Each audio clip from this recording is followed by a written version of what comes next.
Hi hello నమస్తే అందరికీ. నేను మీ జాను. ఎలా ఉన్నారు? అందరూ బాగున్నారా? నేను కూడా బాగున్నాను. ఈరోజు వీడియోలో అయితే నేను రాయలసీమ స్పెషల్ అయిన పల్లీల కారం అయితే చేస్తున్నాను. కూరగాయలు లేనప్పుడు ఏం కూర చేద్దాము, కొంచెం కారంగా తినాలనిపిస్తుంది, కూరలు తినబుద్ధి కావట్లేదు అనేటప్పుడు ఈ కారం పొడి చేసుకోండి. చాలా ఈజీ అండ్ చాలా టేస్టీగా ఉంటుంది. ప్రాసెస్లోకి వెళ్ళిపోతే ఏం లేదండి, పల్లీలు కొన్ని మనకి పొడి ఎంత కావాలో అంత క్వాంటిటీలో పల్లీలు తీసుకొని ఇలా బాగా వేపుకోవాలి. పల్లీలు వేపుకొని పక్కన పెట్టుకోవాలి. అదే పెనంలో మన కారం మనం తినేదాన్ని బట్టి ఎండుమిర్చి అయితే తీసుకోవాలి. మేమైతే కారం కొంచెం బాగా తింటాం కాబట్టి నేను కొంచెం ఎక్కువ వేసుకుంటున్నాను. మీ కారం మీరు తినేదాన్ని బట్టి మీరు వేసుకోండి. 10, 15 అట్లా. నేనైతే కొంచెం ఎక్కువే వేసుకున్నాను. పెద్ద సైజు ఉంటే మొత్తం వెల్లుల్లిపాయ మొత్తం ఒక రెబ్బ మొత్తం వేసుకోండి. పొట్టు తీసి వెల్లుల్లిపాయలు, వేపిన ఎండుమిర్చి, పల్లీలు అన్నీ వేసి ఇలా రుచికి తగినంత ఉప్పేసి ఇలా మిక్సీలో వేసుకోవచ్చు. ఓపిక ఉంటే రోకల్లో కూడా దంచుకోవచ్చు. నేనైతే మిక్సీకి వేసుకుంటున్నానండి.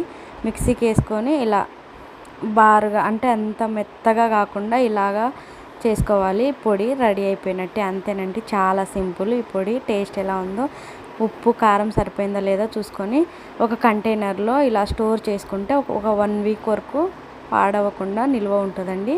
మనము ఏ పప్పులో అయినా పులిహోరలో అయినా ఇలా కాంబినేషన్లో తింటే చాలా టేస్టీగా ఉంటుంది, చాలా బాగుంటుంది. సైడ్ డిష్ లాగా కూడా మనము ఈ పొడిని తినచ్చు, చాలా బాగుంటుంది. ఇలా గాజు సీసా లాంటి కంటైనర్లో అయితే కొంచెం బాగుంటుంది, ఫ్రెష్గా పాడవకుండా. నేనైతే ఇలా స్టోరేజ్ చేసుకుంటాను. ఎప్పుడు కర్రీస్ లేనప్పుడు, ఎప్పుడైనా నోరు బాగాలేనప్పుడు వేడి వేడి అన్నంలో ఈ పొడి వేసుకొని తినేయచ్చు అనమాట. నాకైతే ఇవాళ కూరగాయలు ఏం లేవు, అందుకని నేను కారం పొడి వేసుకొని తిందామని చేసేసాను అనమాట.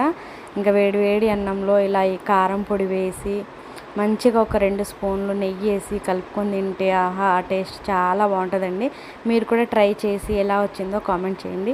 మీరు ఎప్పుడైనా పల్లీల కారం పొడితో అన్నం తిన్నారా? కామెంట్ చేయండి. ప్రతి ఒక్కరికి మనం తీసుకునే ఫుడ్లో ఏదో ఒక మెమొరీ ఉంటుందండి. ఈ కారం పొడిలో నాకైతే చాలా మెమొరీ ఉంటుంది. మా అమ్మమ్మ చిన్నప్పుడు చాలా చేసి పెట్టేదన్నమాట. ఈ కారం పొడి అయితే నాకు మా అమ్మమ్మకి కూడా చాలా ఫేవరెట్ అనమాట.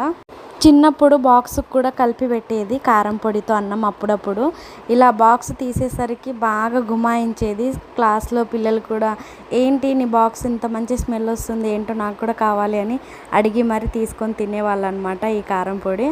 అలాంటి మెమొరీస్ నాకు ఉందన్నమాట ఈ కారం పొడితో. మీకు కూడా ఏమన్నా మెమొరీస్ ఉంటే నాతో షేర్ చేసుకోండి, కామెంట్ చేయండి. వీడియో నచ్చితే ఒక లైక్ చేసి మీ సపోర్ట్ని అందజేయాలని కోరుకుంటున్నాను. అలానే ఫస్ట్ టైం ఛానల్ చూస్తున్న వాళ్ళు సబ్స్క్రైబ్ చేసుకోండి. మరో వీడియోలో కలుద్దాం. Bye bye, take care.